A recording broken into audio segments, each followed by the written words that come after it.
ഈ അടുത്ത കാലത്തായി മതമേലധ്യക്ഷന്മാര്, മെത്രാന്മാര്, ആർച്ച് ബിഷപ്പുമാര്, വൈദികര്, KCYM സംഘടന, കത്തോലിക്ക കോൺഗ്രസ് എന്ന സംഘടന, ഇവരൊക്കെ ബഫർ സോൺ വിഷയത്തിലും കടൽ തീരത്തെ മത്സ്യത്തൊഴിലാളികളുടെ പ്രശ്നത്തിലും പ്രകടനം നയിക്കുകയും ജനങ്ങളുടെ മുന്നിൽ നിന്ന് സമരം നയിക്കുന്നതൊക്കെ ചെയ്യുന്ന കാണുമ്പോൾ ക്രൈസ്തവ വിശ്വാസികളായ ചിലർ ചോദിക്കുന്ന ചോദ്യം ഇതാണ്: ഈ ക്രൈസ്തവരായ നമ്മൾ മറ്റുള്ളവരൊക്കെ ചെയ്യുമ്പോൾ എന്തെങ്കിലും ചെയ്തോട്ടെ, പ്രാർത്ഥിച്ച് സ്വർഗത്തിൽ പോകാൻ കാത്തിരിക്കേണ്ട ആൾക്കാരല്ലേ?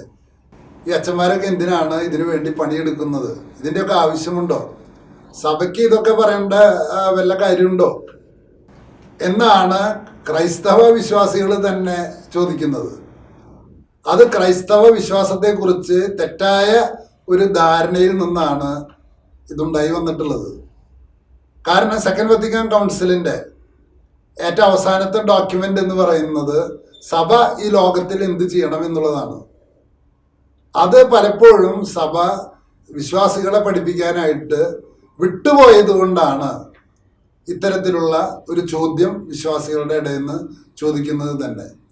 കാരണം സഭയെ സംബന്ധിച്ച്, ക്രിസ്ത്യാനികളെ സംബന്ധിച്ച് ഏറ്റവും അടിസ്ഥാനപരമായ മാനിഫെസ്റ്റോ എന്ന് പറയുന്നത് സ്വർഗസ്ഥനായ ഞങ്ങളുടെ പിതാവേ എന്ന പ്രാർത്ഥനയാണ്. ആ പ്രാർത്ഥനയിൽ നമ്മൾ കൃത്യമായിട്ട് പറയുന്നുണ്ട്, സ്വർഗത്തിലെ പോലെ ഭൂമിയിലുമാകണം. അപ്പൊ ഈ ഭൂമിയെ സ്വർഗമാക്കാൻ എന്തെല്ലാം വേണമോ അതൊക്കെ ചെയ്യാൻ ഒരു ക്രിസ്ത്യാനി ബാധ്യസ്ഥനാണ്. അത് അവൻ എവിടെ ചെയ്യണം? എൻ്റെ വീട്ടിലാണ്, എൻ്റെ പഞ്ചായത്തിലാണ്, എൻ്റെ ജോലി സ്ഥലത്താണ്, എൻ്റെ സംസ്ഥാനത്താണ്, എൻ്റെ രാഷ്ട്രത്തിലാണ്. അപ്പം അതുകൊണ്ട് അങ്ങനെ ഒരു വിളിയാണ് യഥാർത്ഥത്തിൽ ക്രൈസ്തവനുള്ളത്. ആ വിളിയെക്കുറിച്ചുള്ള ഓർമ്മപ്പെടുത്തലാണ് സെക്കൻഡ് വത്തിക്കാൻ കൗൺസിലിൻ്റെ ഏറ്റവും അവസാനമായിട്ട് പ്രിന്റ് ചെയ്ത് വെച്ചിട്ടുള്ള ഡോക്യുമെൻ്റ്. എന്താണ് സഭയുടെ പാസ്റ്ററൽ പ്ലാൻ? അതാണ് ഒരു അൽമാഹിൻ്റെ ദൗത്യം, അതാണ് സഭയുടെ ദൗത്യം. അതിന് നേതൃത്വം കൊടുക്കലാണ് സഭയുടെ ദൗത്യം. അത് തൊഴിലിടങ്ങളിലുള്ള പ്രതിസന്ധി പരിഹരിക്കുക, കുടുംബങ്ങളിലുള്ള പ്രതിസന്ധി പരിഹരിക്കുക, രാഷ്ട്രീയ ജീവിതത്തിൽ ഇടപെടുക, പത്രപ്രവർത്തനം നടത്തുക, മീഡിയ പ്രവർത്തനം നടത്തുക, നോവൽ എഴുതുക, തത്വചിന്ത ഇത് ചെയ്യുക, മാത്തമാറ്റിക്സ് പഠിപ്പിക്കുക. കാരണം ഈ ലോകത്തെ സ്വർഗമാക്കാൻ എന്തൊക്കെ വേണം അതൊക്കെ ചെയ്യണം. അപ്പോൾ അങ്ങനെ ഇവിടെ സഭയിൽ പലപ്പോഴും പറ്റുന്ന പ്രശ്നം, അത് സിനഡോൺ സിനഡാലിറ്റിയെ കുറിച്ചുള്ള ഡോക്യുമെന്റിൽ പരിശുദ്ധ പിതാവിൻ്റെ പ്രിപ്പറേറ്ററി ഡോക്യുമെന്റിൽ പറയുന്നുണ്ട്. അതായത് ഈ ലോകത്തിൽ പ്രവർത്തിക്കുക എന്നുള്ളതാണ് ക്രൈസ്തവന്റെ അടിസ്ഥാന വിളി എന്ന് പറയുന്നത്. അപ്പൊ അത്തരം ഒരു വിളിയെക്കുറിച്ചുള്ള നമ്മുടെ ബോധമില്ലായ്മ കൊണ്ടാണ് ഇങ്ങനെ ഒരു ചോദ്യം ചോദിക്കുന്നത്. എന്ത് ബഫർ സോൺ വിഷയത്തിൽ എന്തുകൊണ്ട് ഇടപെടണം? അത് ഇടപെടാനായിട്ടുള്ള ഒരു കാരണമുണ്ട്. ഒരു എത്തിക്കൽ അല്ലാത്ത ഭരണകൂടം വന്നാൽ അത് വെറും സ്കൗണ്ടറൽസ് ആണ്. എത്തിക്സ് നഷ്ടപ്പെട്ടാൽ പൊളിറ്റിക്സ് ക്രിമിനാലിറ്റി ആയിട്ട് മാറും. അപ്പോൾ ആ എത്തിക്സിനെ കുറിച്ച് ആരാണ് പറയുക? അത് ജനങ്ങളാണ് പറയേണ്ടത്. പക്ഷെ അത് പറയാനായിട്ട് ജനങ്ങൾക്കോ രാഷ്ട്രീയ നേതാക്കന്മാർക്കോ സാംസ്കാരിക പ്രവർത്തകന്മാർക്കോ കഴിയുന്നില്ല. ഒരു ഉദാഹരണം പറഞ്ഞാൽ, മലയോര പ്രദേശത്തെ ബഫർ സോൺ വിഷയത്തിൽ ഇപ്പോൾ പല പരിസ്ഥിതിവാദികളും മൗനം പാലിക്കുകയാണ്. ബഫർ സോൺ വിഷയത്തിൽ മലമുകളിലുള്ള കാട്ടിലുള്ള പരിസ്ഥിതിയെക്കുറിച്ച് സംസാരിക്കുന്ന ഏതെങ്കിലും ഒരു പരിസ്ഥിതി പ്രവർത്തകൻ കടലിൻ്റെ പരിസ്ഥിതിയെക്കുറിച്ച് സംസാരിക്കുന്നത് നിങ്ങൾ കേട്ടിട്ടുണ്ട്? അതെന്തുകൊണ്ടാണ് ഇങ്ങനെ ഒരു ഇരട്ടത്താപ്പ് ഈ പരിസ്ഥിതിവാദികളിൽ തന്നെ ഉള്ളത്? അവര് ബഫർ സോൺ വിഷയത്തിൽ കാട് പോകും, കസ്തൂരി രംഗൻ, ഗാഡ്ഗിൽ എന്നൊക്കെ വാദോരാതെ വിളിച്ചു പറയുന്ന ആൾക്കാർ, ഇവിടെ കടലിൻ്റെ തീരത്ത് ഒരു പരിസ്ഥിതി ഉണ്ട്, അവിടെ ജീവിക്കുന്ന ആൾക്കാരുണ്ട്, ആ പരിസ്ഥിതിക്ക് കോട്ടം വരാതെ വേണം അവിടെ നടക്കുന്ന നിർമ്മാണ പ്രവർത്തനങ്ങൾ എന്ന് പറയാനായിട്ട് എന്തുകൊണ്ട് വലിയ പരിസ്ഥിതി സ്നേഹികൾ ശ്രമിക്കുന്നില്ല? അവർക്ക് പട്ടി ചത്താ കുഴപ്പമുണ്ട്, അവർക്ക് പാമ്പ് ചത്താ കുഴപ്പമുണ്ട്, കേസെടുക്കും.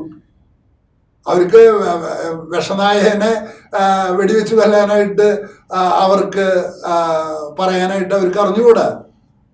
ഞാൻ പറയുന്നത് നോർത്ത് ഇന്ത്യയിലുള്ളവർക്കാണ് കേരളത്തിലുള്ളവരെക്കാളും ബുദ്ധിയുള്ളത്. അവര് പല സംസ്ഥാനങ്ങളിലും മയിൽ അധികമായപ്പോൾ മയിലിനെ വെടിവെച്ച് വന്നിട്ടുണ്ട്, കൊരങ്ങൻ അധികമായപ്പോൾ കൊരങ്ങനെ വെടിവെച്ച് വന്നിട്ടുണ്ട്, പന്നി അധികമായപ്പോൾ പന്നീനെ വെടിവെച്ച് വന്നിട്ടുണ്ട്. ഇതൊക്കെ ബുദ്ധിയില്ല എന്ന് നമ്മളിവിടെ ഇരുന്ന് വീമ്പിളക്കുന്ന നോർത്ത് ഇന്ത്യക്കാർക്ക് അറിയാം. എന്തുകൊണ്ടാണ് ഇവിടുത്തെ പരിസ്ഥിതിവാദികൾക്ക് ഈ ഇരട്ടത്താപ്പ്?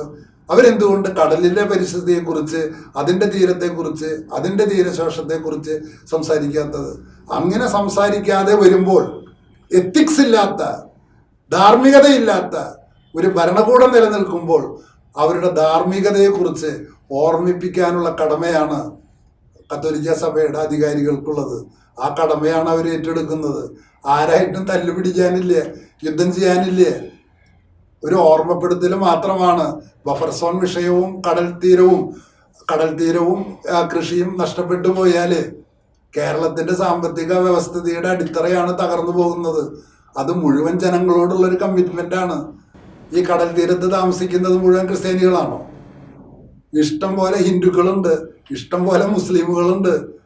അവരുടെ നേതാക്കന്മാര് അവരുടെ ജനങ്ങളുടെ പ്രശ്നങ്ങളെ കുറിച്ച് പറയാത്തത് കൊണ്ട് കടൽ തീരത്തുള്ള മുഴുവൻ ജനങ്ങൾക്കും വേണ്ടി, അവിടുത്തെ ഹിന്ദുവിനും മുസ്ലിമിനും ക്രിസ്ത്യാനിക്കും കൂടി വേണ്ടിയിട്ടാണ് ഈ ബിഷപ്പ്മാര് പറയണത്.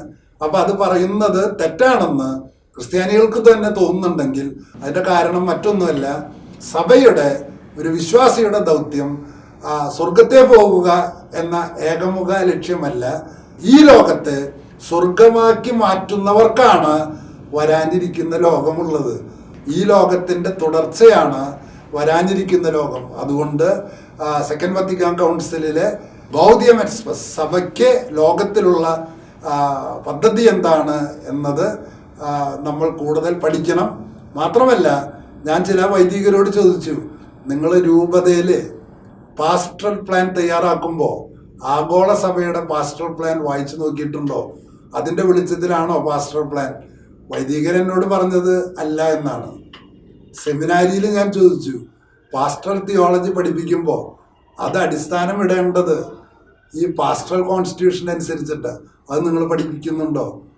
സെമിനാരിയിലുള്ളവരും പറഞ്ഞ് പഠിപ്പിക്കുന്നില്ല എന്ന്. വിദ്യാർത്ഥികളോട് ചോദിച്ചു, അവരും പറഞ്ഞു ഞങ്ങൾ പാസ്റ്ററൽ കോൺസ്റ്റിറ്റ്യൂഷൻ എന്ന് പറയുന്ന ഒരു കാര്യമുണ്ടെന്ന് ഞങ്ങൾ അറിയില്ല എന്ന്. അതുകൊണ്ടാണ് ക്രിസ്ത്യാനികൾ ചോദിച്ചുകൊണ്ടിരിക്കുന്നത്, ഈ ലോകത്തിൽ ഞങ്ങൾക്ക് ദൗത്യമുണ്ടോ? ബിഷപ്പ്മാര് പ്രാർത്ഥന എത്തിച്ച്, അച്ഛന്മാരും പ്രാർത്ഥന എത്തിച്ച് മിണ്ടാതിരുന്നാൽ പോരാ. അല്ല, സഭ പറയുന്നു രാഷ്ട്രീയത്തിന് ധാർമ്മികത നഷ്ടപ്പെടുമ്പോൾ ലോകത്തിന്റെ മനസാക്ഷിയായി, ധാർമ്മികതയായി സ്വരമുയർത്തേണ്ടത് ക്രൈസ്തവരുടെ ചുമതലയാണ്. ആ ചുമതലയെ നേതൃത്വം വഹിക്കുന്ന ബിഷപ്പ്മാർക്കും വൈദികർക്കുമുണ്ട്. അതുകൊണ്ട് അവർ ഇത്തരം ഘട്ടങ്ങളിൽ ജനങ്ങളെ നയിക്കുന്നത് ക്രിസ്ത്യാനികൾക്ക് വേണ്ടിയല്ല, ലോകം മുഴുവനുള്ള ഒരു ധാർമ്മിക സ്വരമായിട്ടാണ്. ഉക്രൈൻ റഷ്യ യുദ്ധം നടന്നപ്പോൾ എന്തിനാ മാർപ്പാപ്പ പറഞ്ഞത് യുദ്ധം നിർത്തൂ? അമേരിക്കയിലെ ട്രംപിനോട് എന്തിനാ പറയുന്നത് മതിലുകൾ പണിയരുത്? ലോകത്തിന്റെ ധാർമ്മിക സ്വരമായിട്ട് പ്രവർത്തിക്കുക എന്നതാണ് ക്രിസ്തുവിന്റെ ശിഷ്യന്മാരുടെ കടമ. അത്തരം കടമ ചെയ്യുന്നവർക്ക് എല്ലാവിധ പിന്തുണയും നമ്മൾ കൊടുക്കണം. അതുകൊണ്ട് ഇനിയും പരിസ്ഥിതിവാദികളുടെ കപടതയിൽ നിന്ന് ഉണ്ടായിട്ടുള്ള ശൂന്യത നികത്താനാണ് സഭാ നേതൃത്വം ഇറങ്ങിയതെന്ന് വിശ്വാസികൾ മനസ്സിലാക്കണമെന്ന് സ്നേഹപൂർവ്വം അഭ്യർത്ഥിക്കുന്നു.